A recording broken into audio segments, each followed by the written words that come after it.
नमस्कार दोस्तों।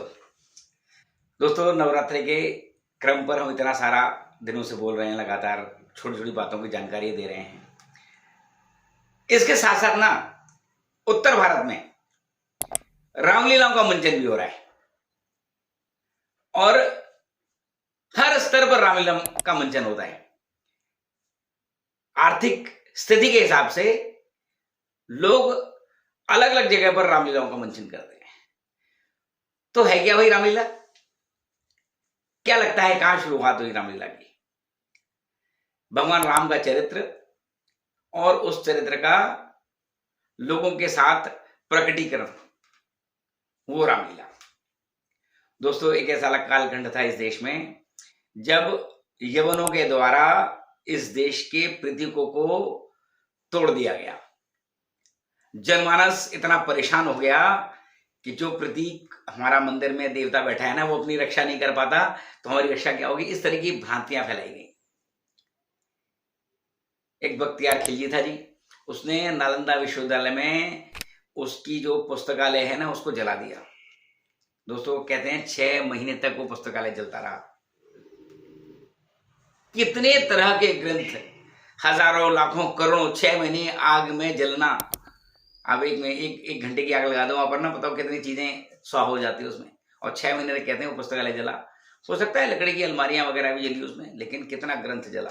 तो वो जो समय था ना, एक ऐसा कालखंड जिसमें इस देश का जो जनमानस है, जो हिंसा का रूप जानता ही नहीं था, शांति से रहने वाला शांत प्रिय समुदाय, वो जनमानस यवनों के द्वारा पीड़ित हुआ। आस्था और प्रतीक जो चिन्ह थे, मंदिर थे, उनको तोड़ा गया। तो समाज में भय पैदा हुआ। उस भय पैदा को किस तरह से निकाला गया? तो उसमें भक्ति काल, हमारे ग्रंथों में आप पढ़ेंगे तो तुलसीदास जी, रहीमदास जी, कबीरदास जी, ऐसे लोग जो भक्ति काल में आए, तो उस भक्ति काल में तुलसीदास जी ने मानस की रचना की, रामचरित मानस, और अवधी भाषा में लिखी। संस्कृत, क्योंकि संस्कृत के विद्वानों को मार दिया गया। संस्कृत को पढ़ना पढ़ाना उन यवनों के द्वारा प्रतिबंधित कर दिया गया। तो तुलसीदास जी ने मानस की रचना की। अब मानस की रचना तो हो गई, लेकिन लोगों को पता कैसे लगे मानस की रचना हुई है? कहीं ऐसा तो थी नहीं प्रिंटिंग आज दो और सैकड़ों हजारों प्रतिलिपियां बन जाएं। तो कंठस्थ की जा रही थी। कंठस्थ करके उनके द्वारा उस मानस की प्रतियां जितनी अवेलेबल थी, जितनी बनी, उनको कंठस्थ करके और तब रामलीलाओं का मंचन किया गया उत्तर भारत में।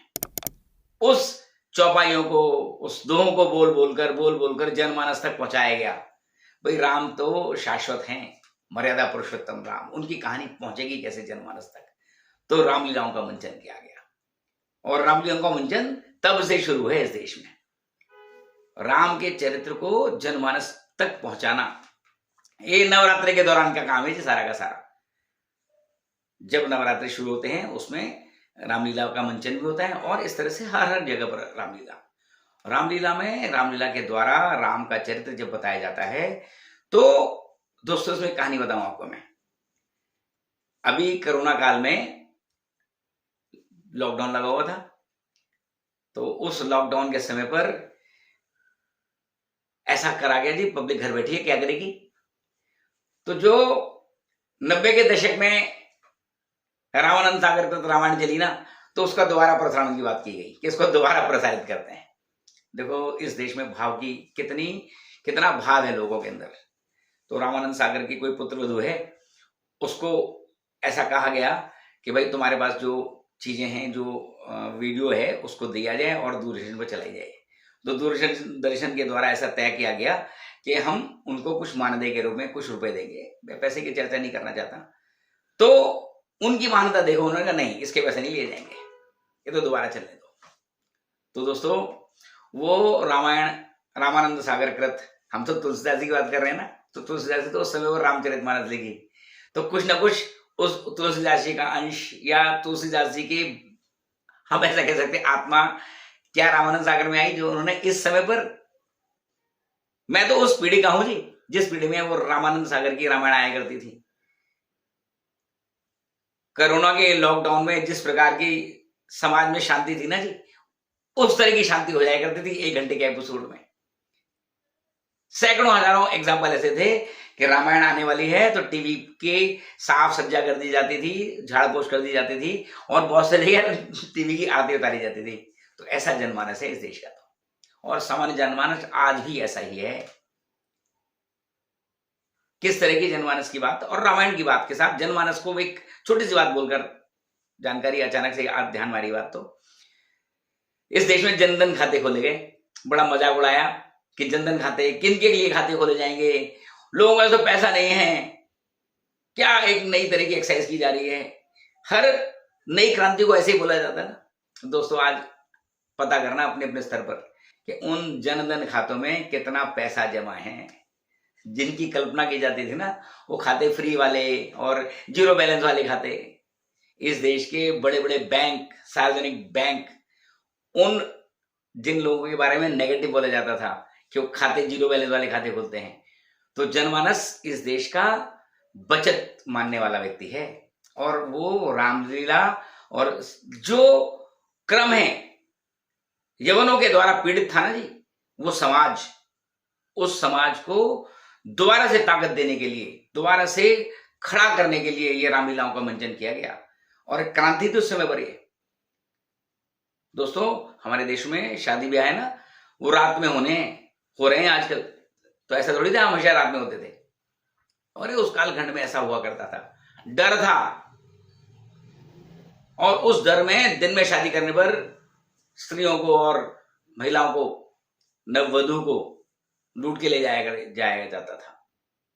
उससे बचने के लिए रात में भंवरे डालने, मतलब भंवरे मतलब पूजा, जो पूजा का क्रम है उसको रात में शुरू किया गया। हमेशा तो रात में नहीं था। तो ये जीवंत समाज है हमारे देश का।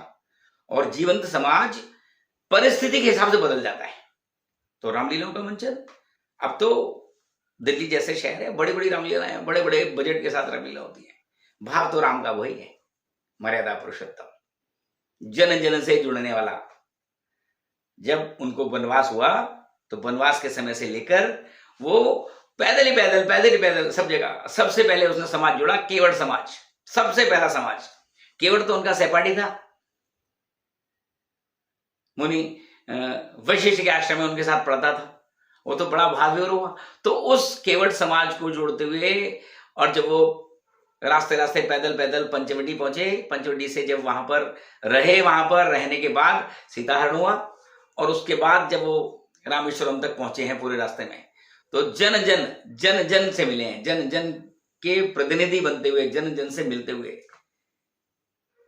भिलनी थी ना जी वो शबरी, उसने तो हजारों वर्षों तक उनकी प्रतीक्षा की।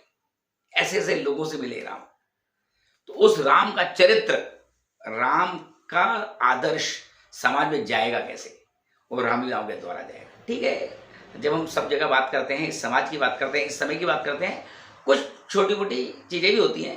राम का चरित्र निभाने वाला, ठीक है, वो चरित्र तो निभा रहा है, वो राम व्यक्तिगत जीवन में राम थोड़ी है, होती रहती है छोटी मोटी भूलें, लेकिन वास्तव में राम का चरित्र समाज तक कैसे जाएगा? मर्यादा पुरुषोत्तम में जो एक आदर्श बेटा है, आदर्श राजा है, आदर्श पति है, आदर्श भाई है, और वो आदर्शता की पराकाष्ठा, इसलिए मर्यादा पुरुषोत्तम।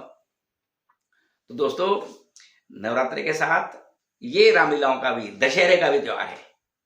और राम रावण युद्ध और उस युद्ध की तैयारी, समुद्र को बांध देना, समुद्र के ऊपर पुल बना देना, इस देश का जो पढ़ा लिखा समाज है ना जी, कम्युनिस्टों ने कब्जा कर रखा है। वो कहता है राम हुआ ही नहीं, तो वो राम सेतु क्या है?